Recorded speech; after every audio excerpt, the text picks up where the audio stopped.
amabanja ga November leka gasigale nga ga November, endwadde za November leka sigale nga za November, ebbula lya November leka lisigale nga lya November, okutiisibwa obuteo obutujju obwali mu November lekera nabwo bukomeeyo mu linnya lya Yesu. Twagala kowola Katonda ayaggula amazzi abaana ba Isirayiri ne bayitawo, mazima gwe tugenda okukola tumugambe Mukama Taata salako omulabe, salako buli kibi kyonna, salako buli ekibadde kyagala okugoberera, salako buli kyonna ekibadde kyagala ogenda nange, salako buli ekibadde kigamba kigenda nange nga kibi mu mwezi omupya nate gwe nnyingiddemu. Katonda ow'eggulu kitaffe atagwawo muyimirire, teeka emikono waggulu yonna gy'oli, oba oli mu kkanisa oba oli mu nnyumbayo, teeka emikono waggulu tandika okusaba, tusabe ffenna. Mukama ow'ekisa kitaffe atagwawo gwe Katonda yatuyisiza nate mu mwezi ogwa November n'otuyingiza nate mu mwezi ogwa December. Ayi Katonda gwaleese omwezi omupya, Mukama leetayo n'ebipya. Taata leeta obulamu nga bupya, leeta okutegeera nga kupya, leeta okumanya nga kupya, leeta strategies nga mpya, leeta anointing nga mpya, leeta ekisa nga kipya, leeta okubikkulirwa nga kupya, leeta Mukama wange gwe Katonda ebipya,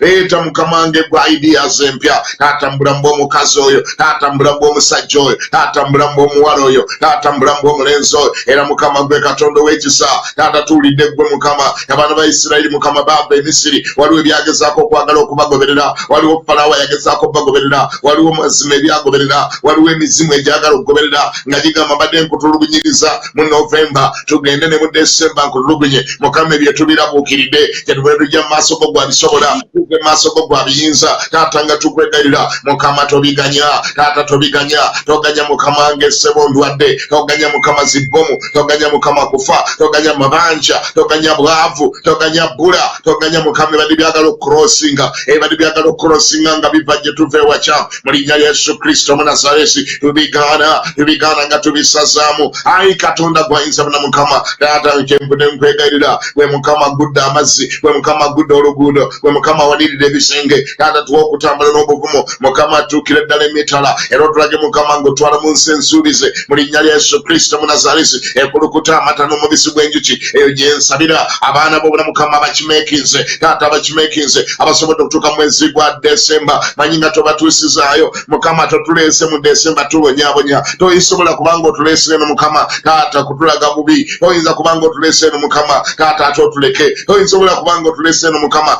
ng'ekituleesezza kwe kutwabandoninga, kwe kutuleka. Yaludde Mukama nkwegayirira taata nga tambula mwezi guno gwa December, abaana bo tambula nabo, abaana bo genda nabo, abaana bo goba bawerekera, abaana bo goba bakulemberamu obulungi n'ekisa bye bakulembere, nakuzanisa obulamu bwabwe nga tandise omwezi guno gwe Katonda. Nangirira ekisa kya Katonda ku mukazi oyo andaba, omusajja oyo ampulira ku radio. Taata nangidde ekisa kya Katonda, leka kitambule n'abantu bo, omukono gwagende nabo, obalaga ebirungi bye batalabanganako bwe kyababaawo, balaga ebirungi taata Mukama, balaga ebirungi taata, balaga obuwanguzi taata. Genda yonna gye bagenda bampera amagezi amapya, bampera ideas empya taata, bawokola ebipya. Emikono gyabwe ngirangirirako okukwata ebyabwe, emikono gyabwe leka gibale ssente mu mwezi guno. Ekisa kya Katonda leka kibeetoolole Mukama, mbeetoloza obukuumi. Tusaza mu accidenti ez'enjawulo, accidenti ez'emmotoka, accidenti ez'omuliro, accidenti ez'amasannyalaze, accidenti eza bodaboda, accidenti ez'ennyanja, accidenti ez'engeri endala yonna ez'omu mazzi, tuzisazamu nga tuzigaana. Tewali kigenda musemberera ono omwana we tuli mu kusaba naye omwetoloza olukomera, onomwetoloza olukomera, onomwetoloza olukomera. Era nangirira emikono gye leka gikwate ku bibye, emikono gye leka gikwate ku bibye, leka emikono gye gikwate ku ssente, emikono gye leka gibale ssente,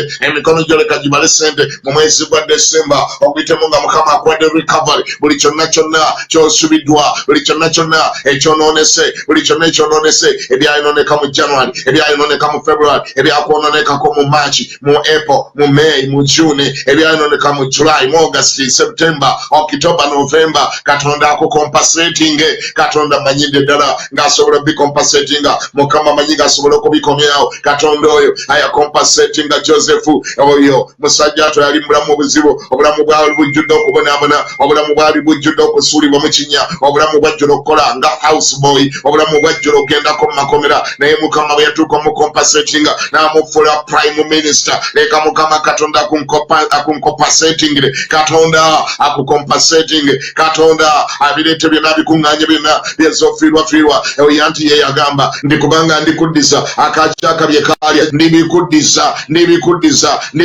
ejje lyange eddene lye nagaba okutabaala ndibikuddisa bye byalya. Leka Katonda oyo akompasetinga akufuulira omwezi gwa Desemba omwezi ogw'amenunula agufuule omwezi gwa compensation agufuule omwezi ogwa compensation. Ekyo kyenangiridde kyekiba kikubaako mu linnya lya Yesu Kristo Mukama waffe era omulokozi waffe. Amiina.